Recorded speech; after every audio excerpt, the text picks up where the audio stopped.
Olá! Hoje vamos mergulhar numa teoria que está por trás de quase tudo, desde uma guerra entre países até a decisão de como dividir a conta de um jantar. Essa pergunta, né? Quando a gente compete? Quando a gente coopera? Essa é a base da estratégia. E pode acreditar, existe toda uma área da matemática criada só para tentar entender isso. E olha só que curioso, tudo isso começou com pôquer. Exatamente. Vamos falar de John von Neumann, um matemático simplesmente genial, que olhou para uma mesa de pôquer e viu ali um laboratório perfeito das nossas decisões estratégicas. Então, o que é essa tal de teoria dos jogos?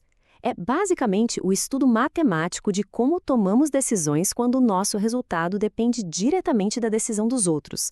A ambição do von Neumann era gigante. Ele queria um modelo que servisse para tudo, de economia a guerras. Bom, vamos entrar de cabeça nisso. Para entender a teoria, a gente precisa saber que todo jogo, nesse contexto, tem três peças fundamentais. Primeiro, os jogadores. Bem simples, são quem toma as decisões. Pode ser uma pessoa, uma empresa, até um país inteiro. São as entidades ali fazendo suas apostas, digamos assim. Depois, as estratégias. Pensa nisso como o plano de jogo completo. E é aqui que a coisa fica interessante, sabe? A melhor jogada quase sempre depende do que o outro vai fazer. É essa interdependência que está no coração da teoria.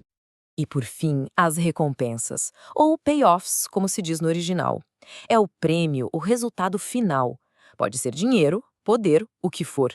O objetivo de todo jogador? Maximizar essa recompensa, claro. Ok, e os jogos não são todos iguais. Tem basicamente dois tipos. O de soma zero, que é tipo pôquer. Para um ganhar, o outro tem que perder. O dinheiro só troca de mão. Mas o mais comum na vida real é o de soma não zero. Nesses, todo mundo pode sair ganhando ou perdendo. A cooperação pode criar valor novo para todo mundo. Agora, vamos para o exemplo mais clássico, mais famoso de todos, o dilema do prisioneiro. É uma história que mostra de forma perfeita como a falta de confiança pode levar todo mundo para um buraco.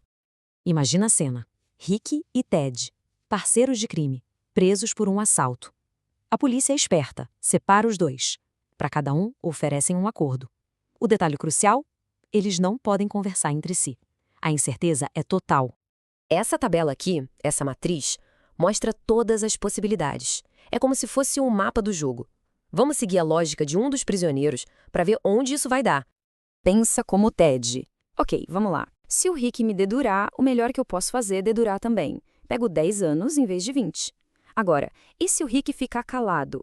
Aí o melhor para mim é dedurar ele. Eu saio livre enquanto ele pega 20 anos. Percebe? Não importa o que o Rick faça, a melhor jogada individual para o Ted é sempre confessar. É a tal estratégia dominante. E o Rick, claro, está na outra sala fazendo exatamente o mesmo cálculo. E o resultado disso? 10 anos de prisão para cada um. É isso que acontece. Os dois, seguindo a lógica mais pura e racional, escolhem a opção que leva a um resultado bem ruim para ambos. E esse é o grande paradoxo. A racionalidade individual leva ao fracasso coletivo. É incrível, né? Se eles pudessem confiar um no outro, se pudessem coordenar e ficar quietos, os dois pegariam só 5 anos. Mas sem confiança, o medo de ser traído leva os dois para o pior cenário. Essa constatação de que ser racional pode dar muito errado foi o que abriu o caminho para uma verdadeira revolução dentro da teoria dos jogos. Mas então, fica a pergunta: será que o resultado ruim é sempre o destino? Será que não tem saída? É aqui que entra John Nash. Ele olhou para isso tudo e deu um passo além, definindo um conceito de estabilidade nos jogos. E uma curiosidade: o trabalho que deu a ele um prêmio Nobel de Economia foi chamado de trivial pelo próprio von Neumann no começo. Imagina só. O equilíbrio de Nash é basicamente um ponto de não arrependimento. É uma situação em que, depois que todo mundo já fez sua jogada, ninguém olha para o lado e pensa: ah, se eu tivesse feito diferente, eu teria me dado melhor. No dilema do prisioneiro, quando os dois confessam, eles estão nesse equilíbrio. Nenhum deles pode melhorar a própria situação mudando de ideia sozinho. E aqui tem um outro exemplo clássico, a Batalha dos Sexos. É genial. Aqui o jogo não é sobre trair, é sobre coordenar. Os dois querem sair juntos, mas um prefere show, o outro prefere basquete. O que acontece? Existem dois equilíbrios de Nash. Ou os dois vão juntos ao show, ou os dois vão juntos ao basquete. O problema aqui é outro: como eles coordenam para chegar num desses equilíbrios. E agora vamos ver como tudo isso sai do papel e explica o mundo real. As aplicações são simplesmente incríveis. Na biologia, ajuda a gente a entender por que formigas se sacrificam pela colônia. Na sociedade, explica por que paramos no sinal vermelho. É um contrato social, um equilíbrio. E nos grandes problemas? Pensa na crise climática. É um gigantesco dilema do prisioneiro. Todo mundo sabe que cooperar é o melhor. Mas o incentivo individual para cada país é não fazer nada e esperar que os outros façam. E a grande conclusão é essa, né? Estamos o tempo todo jogando. Somos todos jogadores num tabuleiro imenso e conectado. Cada movimento, cada decisão, por menor que seja, cria uma onda que afeta as decisões de todo mundo ao redor.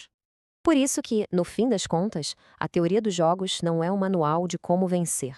É uma lente, uma ferramenta para a gente entender a estrutura do jogo que estamos jogando. E convenhamos, entender as regras é o primeiro e mais importante passo para jogar bem. A teoria mostra o tabuleiro, as peças, as possíveis jogadas, mas a decisão final, essa é sempre de quem está jogando. Então a pergunta que fica no ar é, nesse imenso jogo da vida, qual vai ser a próxima jogada?